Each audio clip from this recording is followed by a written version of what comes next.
Today, I will cover the chapter 3, energy metabolism and metabolic adaptations to training.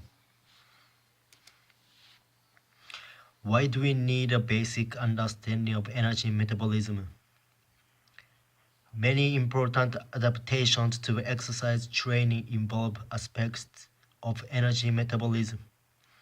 Producing enough ATP is essential to being physically active. In addition, our body gets the energy it needs from food through a process called metabolism.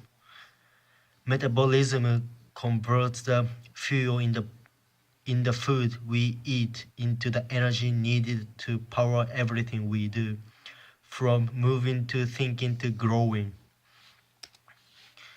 A basic knowledge of aerobic and anaerobic metabolism. Aerobic metabolism is the production of ATP with oxygen.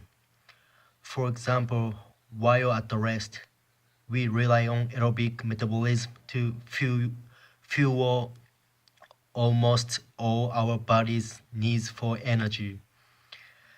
As we start to exercise, such as progressing from sitting to a slow walk, the increased energy needs of muscle contraction require that we increase our breathing and oxygen intake.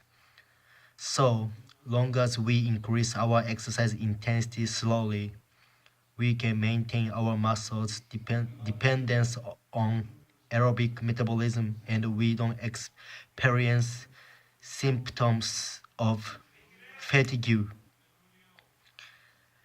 Anaerobic metabolism is the production of ATP without oxygen. It occurs during short bursts of high intensity exercise when the oxygen demands of muscle tissue exceed the capacity of the circulation to supply, creating oxygen debit. If the oxygen debit becomes too high, the muscle is no longer able to function. The only way to recover the muscle is to provide it with oxygen-rich blood in order to oxygenate the excess lactic acid. This is usually achieved during a recovery period in a workout. Differences between activities that are primary aerobic or anaerobic. Anaerobic exercise require a huge amount of energy. However, this only lasts between a few seconds to less than 3 minutes because anaerobic respiration doesn't produce energy fast enough to meet the demands of your body, such as 100-meter run or swim. Aerobic exercise use fat with the help of oxygen and carbohydrates to provide a steady supply of energy to sustain muscle contractions. Examples of aerobic exercise include marathon running, long-distance cycling, and walking. The metabolic adaptations to endurance, sprint, and resistance training.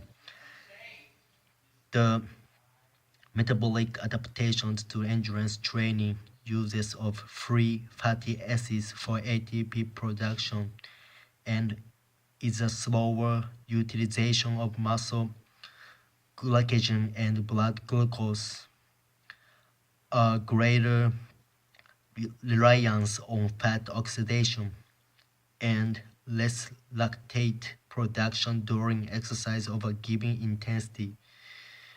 The metabolic adaptation to sprint training can be separated into metabolic and biological changes. Mitochondrial enzyme activity also increases after sprint training, particularly when long sprints or short recovery between short sprints are used as the training stimulus. The metabolic adaptation to resistance training. increase in strength or size of exercise muscle and force production capabilities.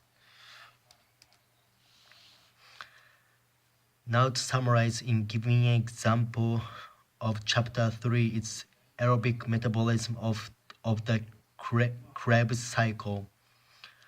When oxygen is present, the mitochondria will undergo aerobic respiration, which leads to the Krebs cycle. However, if oxygen is not present, fermentation of the pyruvate molecule will occur. Therefore, the total yield from one glucose molecule is 6 NADH, 2 FADH2, and 2 ATP.